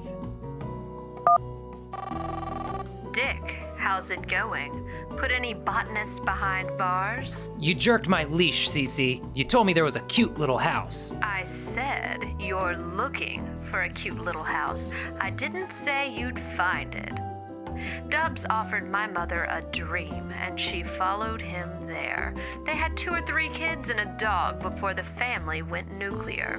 He left us, and once he didn't live there, he realized there were more profitable uses for the land. One night I went to sleep in a peaceful ranch house built over a waterfall. The next morning I woke up in a smoky high-rise with a leaky septic tank. And so began a life in the city. What about your mother? She never left. You'll find her down the street at a bar called The Wild Goose. Watch your back. Things are getting serious. The feds are on this one. Well, we'll just have to keep ahead of them. I'm on my way. I followed Cece's directions through unfamiliar streets even snowier than the ones I'd left. The bar was the kind of joint I would have steered clear of in town, but at this point, I would have walked into hell if they'd let me warm up my hands. Inside, I saw a familiar face. Bart. Well, shut your mouth and keep on talking. Never thought I'd see your kind in the suburbs. What do you mean, my kind? Well, Dick, as you can see, there's a variety of shady individuals standing in earshot. So rather than endanger you with explicit terminology, I'm speaking in euphemisms. It's not often we see an Detective Day in these parts. In that case, I appreciate the pig Latin. Incidentally, do you know how to make a pig Latin? Mezcal, lime juice, and bacon bits. Lay it on me. Here, keep the change. And Cece Skarsgård sends her regards. She asked me to swing by with a message for her mother. Mind pointing me in the right direction? You found her, all right. Right over there. I looked across the room. There on the wall was a faded old photo, tacked up without a frame. And just underneath it, a shelf with an urn. That's all that's left of her. All that's left? She's got no grave? A grave? In this economy? No, she didn't have a penny to her name. Earned her drink sweeping and washing dishes. A regular to the last day. Little too much of a regular. Died halfway through a drink I made her. Folks used to leave offerings by the urn, but nowadays she's mostly just a hat stand. Beats unemployment anyway. Thanks, Bart. Excuse me while I pay my respects. I crossed the room to get a closer look at the photo. Sure enough, she was the spitting image of the bride I'd seen earlier that night. A little worse for wear, but still with some hope in her eyes. Pinned up around the photo were a few notes scribbled on the backs of business cards, and a few odds and ends squeezed in among the drinks that crowded the urn. I guess I must have gotten absorbed in it. One way or another, I left my back exposed. Well, if it isn't the one and only Dick Fective. Solomon Sockeye? What the ... are you doing here? I could ask you the same thing, Dick. Only with a question mark and an exclamation mark. We're a long way from your turf. Listen, Sockeye, I'm up way past my bedtime, so if you don't want to start something, I suggest you keep your voice low and your punctuation tasteful. Of all the signs of decline and desperation in these parts, Sockeye was the loudest and the clearest. I knew Solomon as a fixture of the criminal undercity, and right now, this particular suburb was living up to its etymology. You shouldn't be here, Dick. The suburbs are a delicate ecosystem, and you're an invasive species. You're gonna get people hurt. I'm not here to press any buttons. I'm on a mission from our mutual friend, Cece Skarsgård. Cece Skarsgård, eh? That little snifter of brandy? She's got you running her errands in the suburbs? I was looking for her mother. Didn't know what I'd find. Poor dame deserved better. You knew her? I was at her funeral. Mind you, for years before that, being around her was like one long eulogy. Never got over how bad he treated her. He? Dubs? Keep your voice down. Around here they call him the octopus. 'Cause no matter which way you look, his tentacles are already there. So what did he do to her? No telling. If you ask questions, she just said she did what she had to. Whatever it was, all it got her is this little shrine. I donated one of my old baseball trophies. Might as well put all my memories of better times in one place. Never knew you to be a reminiscing man, Sockeye. Ha! Doesn't come naturally. But that's what we do, us Sockeyes. We swim upstream. As for you, I can guess what you're after. To find it, you're gonna have to keep heading down the road. But you can't learn this story without becoming a part of it. That was obviously the last line of a scene, so I walked off without responding. I called Cece on the way back to the car. Well, did dear old mother fill you in? I didn't get the honor of meeting her, but her friends painted quite the picture. Everyone's looking forward to seeing her again, one day. That's sweet of you, Dick, but my mother was no saint. They never are. Doesn't mean we don't miss them. Mine's been in the clink for a while now, but every week I send her a letter and an interest payment. Her rates may be high, but I'll always appreciate that she gave me the friends and family discount. Every kid thinks their mother is one of a kind, but I know better. She's not the only wife to get the Dubs treatment. Or the only daughter. Cece, I've seen pictures of your, step-ex-mothers. But you and Dee Dee, did Dubs, contribute the same genetic material both times? What can I say? He is a businessman. Are there more of you? I'm afraid so. When Dubs got tired of one wife, one suburb, one novelty, he moved on and tried the same thing again. I couldn't tell you how many of us there are. Geez, this plot is giving me vertigo. Well, hold on tight, Detective, because I'm about to spin you another tale. It may be too late for my mother, but rumor has it that one of his ex-wives is still living, somewhere along that road. Has this been your game all along? Making up for the past by trying to discover some other mother who didn't suffer? What if it is? Someone told me it was part of a cop's job to prevent the next murder. No such thing as a cop in these parts, and I don't know what you want me to do with Dubs. Maybe it's his fault your mother drank herself to death, but as far as I know, being a son of a bitch isn't illegal. No, it isn't. But even a pro like Dubs slips up sometimes. Don't tell me you didn't find any leads. Solomon Sockeye told me to head down the road. Then best get going, Dick. The feds are coming and long distance ain't cheap. Try 201 Larceny Lane in Outlaw Oaks. I hear there's a lovely children's museum. So on I went.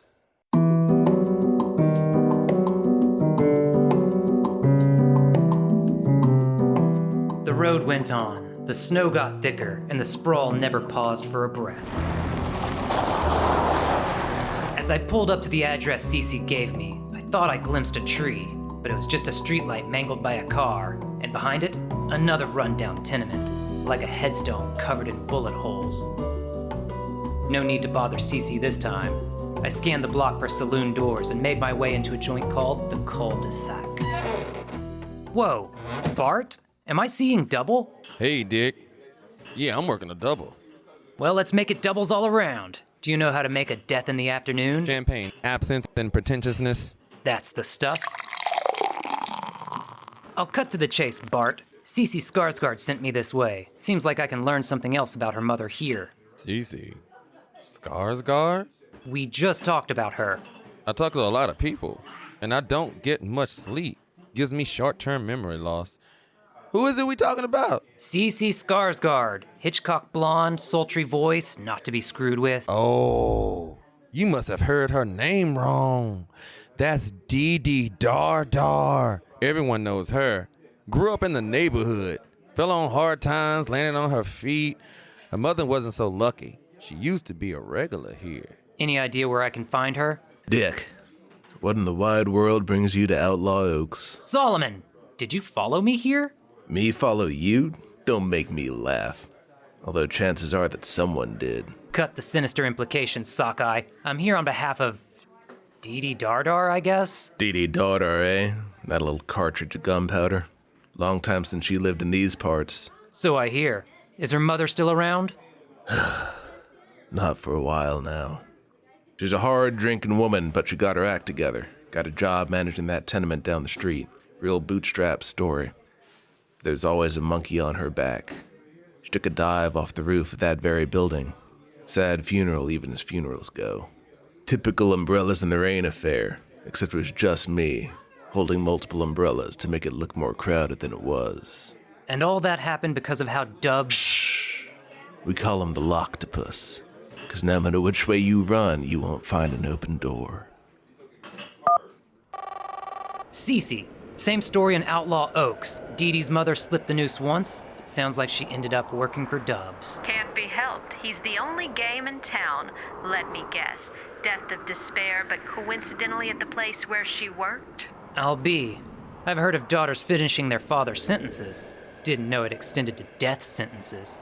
Mine likes to repeat himself. Maybe Dee Dee's mother knew what she was in for. Danced a little faster than mine did, but Dubs was always the one calling the steps. Keep driving. You're headed for 301 Ambush Avenue in the Felony Figs development. There's a rule of trees with these names. Get going, Dick. I'm right behind you. A long road, barely visible through the snow. A tenement, like a cliff covered in vulture nests. A bar down the street called The Last Leg. Bart, you must have really hustled to get here ahead of me. Oh yeah, Dick. I'm always hustling. Tonight, I'm working a triple. Speaking of, do you know how to make a felonious drunk? Tequila, and tequila. You're looking for Fifi Farquhar. That little X on a treasure map. Her mother. Poor dame had a devil on her shoulder. Got herself a job as a super only to get caught in the building during a fire. Real bad luck. Dubs? Shh. We call him the Gloctopus, because no matter which way you run, you'll get a bullet in your back. 401 Waylay Way in Hooligan Hill. Long road, snow, and one drink too many. Good thing I was top of my impaired driving class in police academy. A tenement like a wound with poison ivy. Hey, Dick. I'm working a quadruple. Do you know how to make a walk of shame? Coffee grounds, vodka, and sand. Mimi Mars bar. Tough little cookie. Her mother? Albatross around her neck. She was stabbed during a mugging gone wrong. Wrong place at the wrong time. How many of these are there? You haven't reached escape velocity yet. 501 trepidation trace.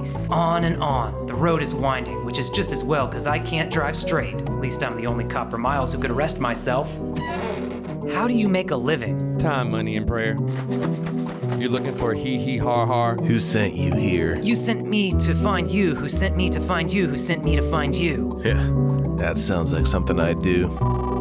She was killed by poisonous ink on a contract. 601 Disquiescent Crescent in the Casa Nostra development. Keep driving. Something runs in front of the car. I mix up the gas and the brakes. I get a glimpse in the rear view. Scales and paws. Keep driving. Blood, sweat, and tears. That needle in a haystack. Right behind you. 9999999. Keep driving. 9999.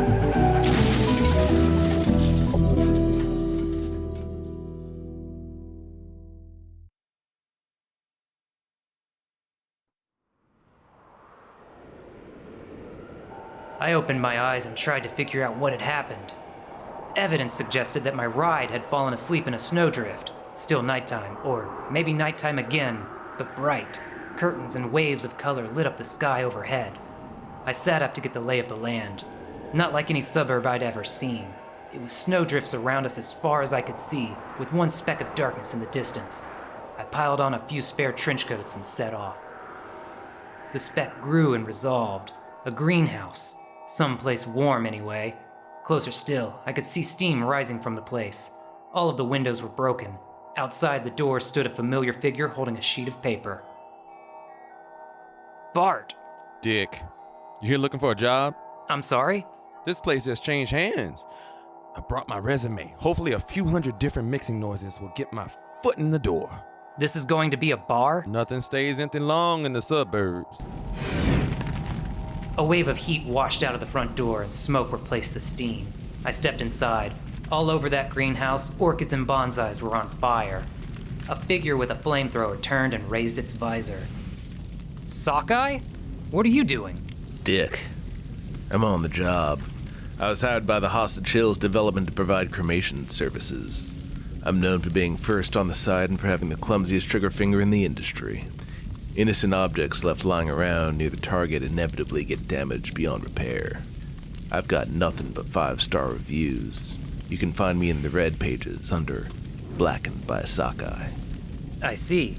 And what would be the target this time? Why, the dearly departed, of course. It took me a second to locate the flamingest part of the room, but at its blue heart was a body lying in state. Not a recognizable feature left. How did she die? From a serious and incurable case of bullet holes. The Fed shot up the place just before you arrived. Seems like they'd been on the hunt for a while. Illegal trafficking in poisonous plants. Serious charge. And then in you came to make sure her past died with her future.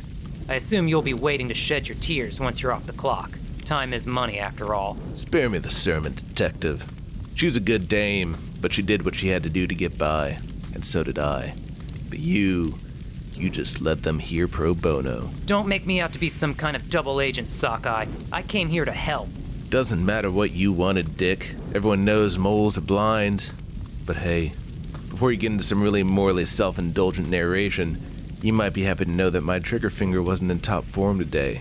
It missed something. A little souvenir. Solomon passed me a piece of paper, an order form for flowers for a wedding in Noir City. In the special requests section, explicit instructions for crossbreeding plants to create a poisonous bloom. And at the very bottom, signature of Dubs' wife. Holy smokes. Hello? Dick, I've parsed the puzzle of this perplexing poison. It does perpetrate the poor poison he's passing, but only in passing.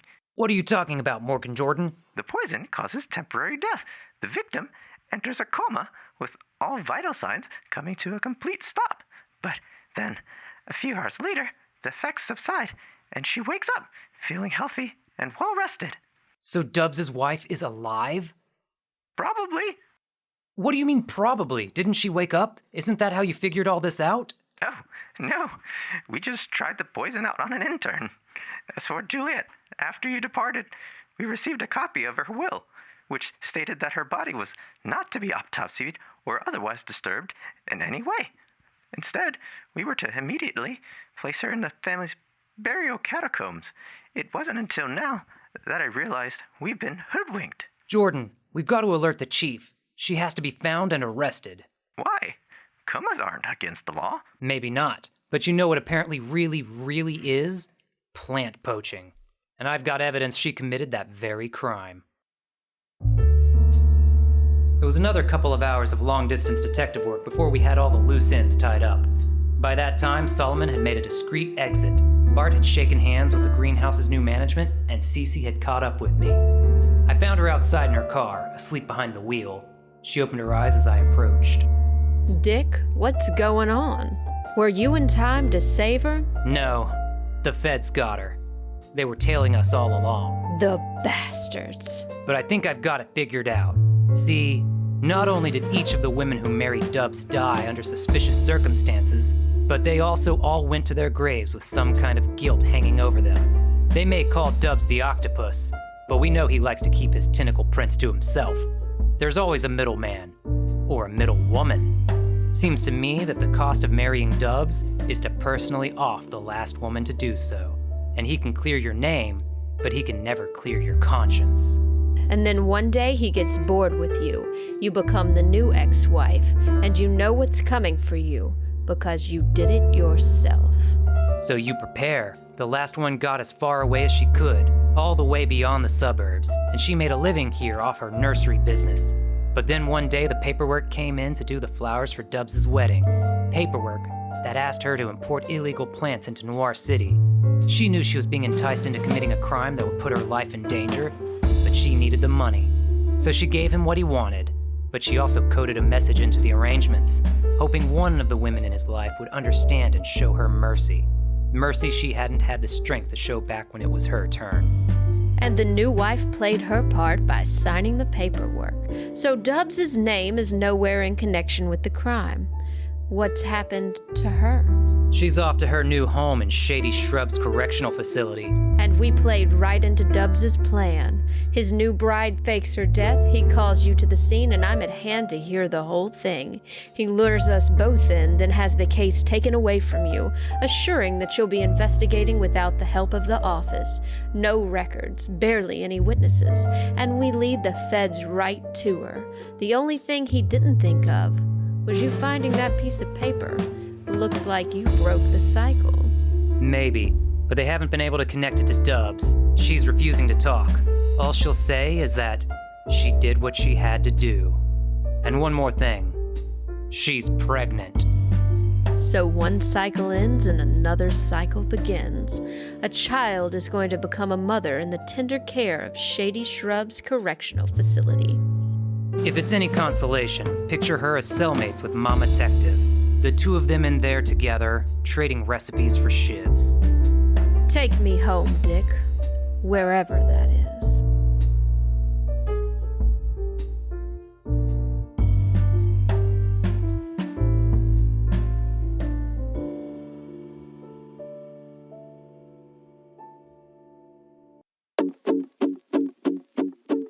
That was Season 1 of Noir City Blues. Episode 1, The Staircase, was written by Jack Townsend with creative consulting from Erica Durr. You heard the voices of Jack Townsend, Matt Standley, Erica Durr, Helen Jaksch, Elias Durr, James Lanius, and Matthew Morris. Episode 2, Murdered by Birds, was written by Jack Townsend with contributions by Erica Durr, Matthew Morris, and James Lanius. It had the voices of Jack Townsend, Helen Jaksch, Killian Guilbeaux, Erica Durr, James Lanius, Matthew Morris, Andrew Farrier, Jeff Quach, and High Priest Robi. Episode 3, The Case of the Identical Tentacles, was written by Andrew Farrier and featured the voices of Jack Townsend, Erica Durr, Helen Jaksch, Andrew Farrier, James Lanius, Jeff Quach, High Priest Robi, and Matthew Morris, plus appearances by Helen Schmehl and Killian Guilbeaux.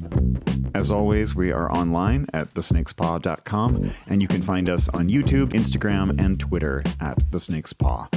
Best of all, we are on Ko-Fi, where you can lend a hand and help keep this show going. You can become a regular supporter or just throw in once. Either way, we'll show our appreciation by sharing some extras.